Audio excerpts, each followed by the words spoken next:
Një aksesor shumë i nevojshëm për të gjithë ne janë edhe syzet e diellit. Ato datojnë me dekada të tëra. Syzet e para të diellit janë shitur në vitin 1929 në Atlantic City të New Jersey në SBA nga Sam Foster, themeluesi i kompanisë së syzeve Foster Grant. E që nga viti 1930, syzet e diellit bën atraksion i madh për të gjithë. Me kalimin e viteve është shtuar edhe llojshmëria e modeleve të tyre, gjë që e bën përzgjedhjen më të vështirë për ne.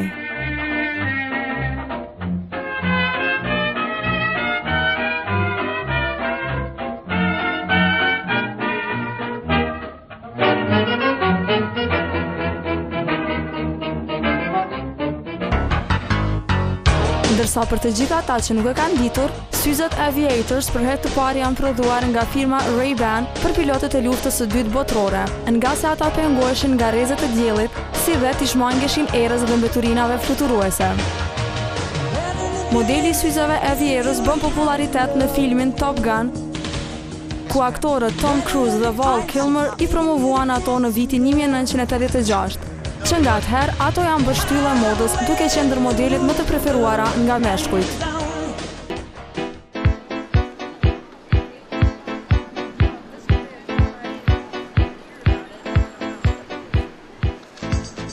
Edhe te ne syzet e diellit përdoren shumë. Ato preferohen nga të gjitha moshat.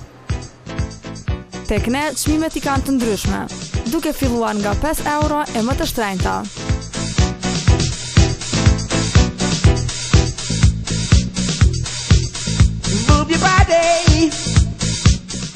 Mirë po, shtrohet pyetja se a janë të dëmshme syzet e lira. Nëse po, cilat janë pasojat që mund të shkaktojnë syve tanë?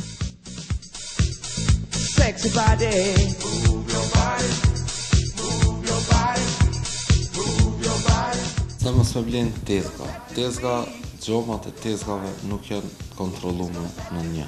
Në dy nuk posedojnë UV400 mbrojtje, cila UV400 mbrojtje është mbrojtje për rrezave dielli.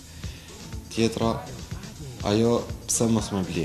Nëse nuk dojmë me pas katarakt parakoshme, ose që thojmë popullor që perde në syjet parakoshme, atëherë unë nuk i kisha preferu mi bajt ma shumë se 10-15 minuta në ditë ato syza. Ajo gjë me syzave bën nxemjen dhe pjekjen e shtresës, do të thonë kataraktës në sy. Si mbas një zbulimi të ri të japonezëve, çdo bajtje ma shumë se 15 minuta ditore e syzave kopje ose falsifikate, dëmton seriozisht pjesën e retinës të brendshme, edhe shkakton perdën e parakoshme.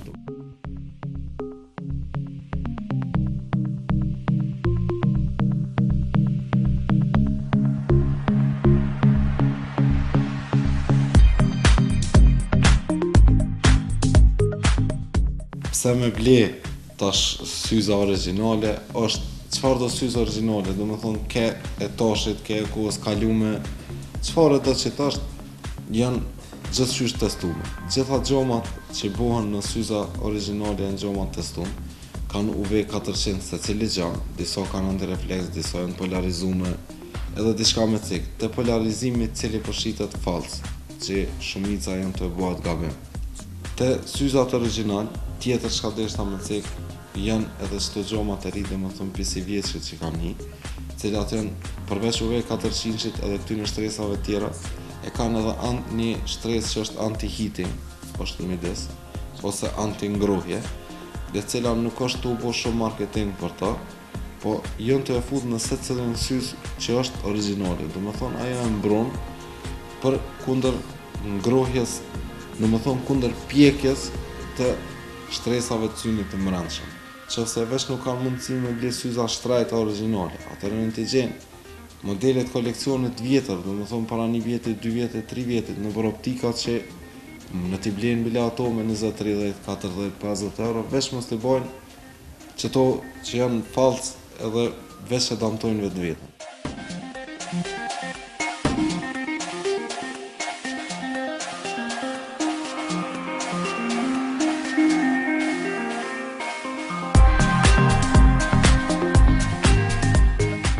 viteve të fundit edhe tek ne mjaft po ndiqen trendet e modës. Në çdo moment mundohemi që të jemi sa më in. E nga ana tjetër, çdo vit po vrejmë se vetëm po rikthehet moda e vjetër.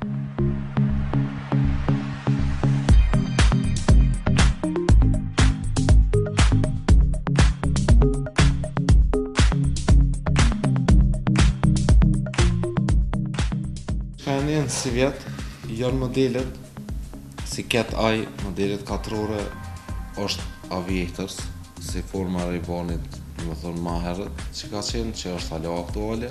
Më thonë shkurt, më thonë, janë modelet e viteve 50-60, ku aktorët si Sophia Loren, Marilyn Monroe, Elvis Presley, disa modele janë këthy dhe janë in.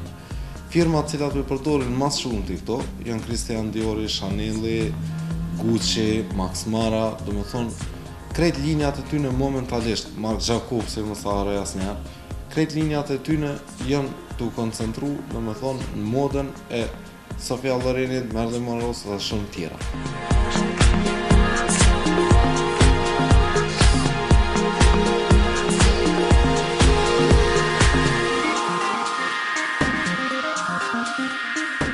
Janë të shumtë ata që syzet e diellit i përdorin më shumë si aksesor sesa si nevojë. Kështu që të gjithë ata që veprojnë kështu, bëjnë mirë ta ndërrojnë këtë mendim dhe t'i përdorin ato për nevojë, me qëllim që t'u ikin pasojave që mund të shfaqen më vonë.